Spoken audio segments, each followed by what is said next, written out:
My name is Michael Shoemate and welcome to Logo Design Theory, how branding design really works.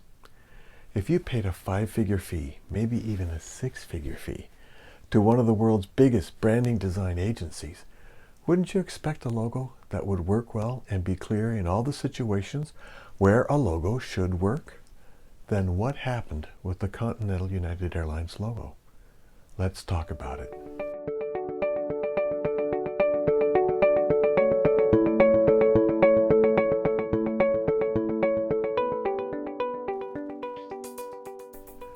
Continental Airlines began as Varney Speed Lines in 1934 and changed its name to Continental in 1937. They have had a few different logos in their history. In 1967, Saul Bass designed a beautiful logo for Continental. They used that logo for over 20 years, and that logo could have served them forever. It was designed in harmony with the core principles of logo design.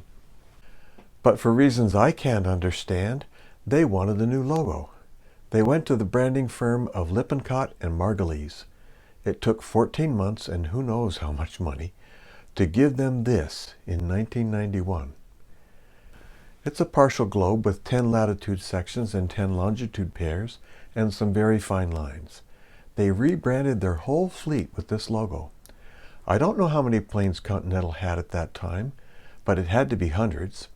At large sizes, the new logo is passable, if a little busy. But a logo gets used at all different sizes and in a multitude of different situations, and with every printing and reproduction method conceivable. I flew on Continental Airlines a few times. I noticed that on my boarding pass, the thin white lines of their logo filled in. Thin reversed lines will have a tendency to fill in with lots of different kinds of printing. It's a fact of life, which is why using thin lines in logo designs is one of the 7 deadly sins of logo design. When I got on the plane, there were individual screens in the seat backs. Nice. That's commonplace now, but it wasn't back then. Before any movies were available, there was a welcome sign and the Continental logo. I noticed that a lot of the serifs in the identity signature didn't show up. And in the logo, there were lots of places where the lines were so small that the individual pixels that made them up were neither white nor the official Continental blue. It's a condition I call pixel mush. It happens with logos that have lines that are too small. Pixels are a fact of modern life. You can't get away from them.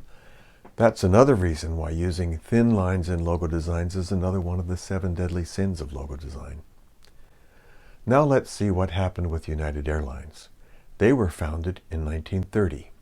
They also had an even longer string of logo designs over the years, culminating with a beautiful logo that coincidentally was also designed by Saul Bass in 1974.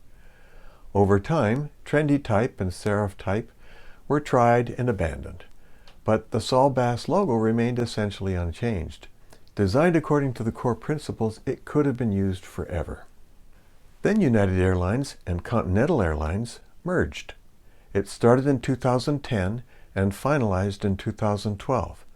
The combined company kept the name of United, but used the Continental logo. In effect, they traded in 2 good Saul Bass logos for one inferior logo that doesn't work at small sizes. Some people think that these ideas about logo design are old-fashioned, that they don't matter in our modern technological era, but they're dead wrong. Here's an example. In our online world, we have such a thing as favicons. Look at these internet browser tabs near the top of the screen. In each tab of most internet browsers, a favicon appears. Ideally, they are miniature renditions of the company logo of the site you are visiting, but they're only 16 pixels square. Favicons are also saved on your computer whenever you bookmark a website. Also, only 16 pixels square. Most of these favicons here are clear renditions of their respective company logos. The United Airlines favicon in the upper left corner suffers from pixel mush. Compare it with the favicon for any other company here, and you can see the problem. This Continental Airlines United Airlines logo breaks one of the 7 deadly sins of logo design: thin lines, tiny elements. Even one deadly sin of logo design will guarantee that any logo will not work in situations where a logo should work. After all, how many holes does it take to ruin a balloon? United couldn't work with the flawed logo they got from Continental. First, they got rid of the gold color in the logo. That helped, but it wasn't enough. United finally realized the logo needed to be redesigned and simplified, reducing the latitude segments from 10 to 7 and reducing the longitude pairs from 10 to 6. This allowed their thinnest lines to be at least double in thickness, somewhat overcoming the flaw in the original design. This simpler logo is what you see now on United's website. Look at their favicon. It is still based on the older, more complex logo. One of these days they'll redo their favicon based on the new and improved logo. It won't be perfect, but it will be a bit clearer. Given that the United fleet is well over 700 planes, we can understand if it takes a while for this simpler and clearer logo to get implemented throughout the fleet.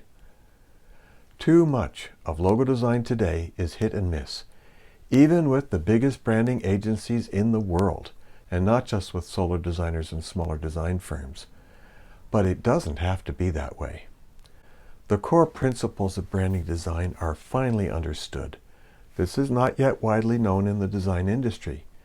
These principles transcend fad and fashion and always work. Look how long some of these logos have been around. Logos that have looked good for decades, even many decades, always conform to these core principles. Designing logos according to the core principles does not guarantee an excellent logo every time, but violating the core principles does guarantee a logo will not work and will need to be replaced, like the logo for Continental and United. The core principles of branding design are universal and immutable. Like the law of gravity, they cannot be ignored. Ignorance of the core principles, just like with the law of gravity, will not protect you from the consequences of violating them. But the core principles of branding design can be learned, and they can be taught. That's what I do. It's what I'm teaching in these videos. For more information, go to logodesigntheory.com. If you found this useful, be sure to like this video, subscribe, and share it with anyone who needs to know about logo design.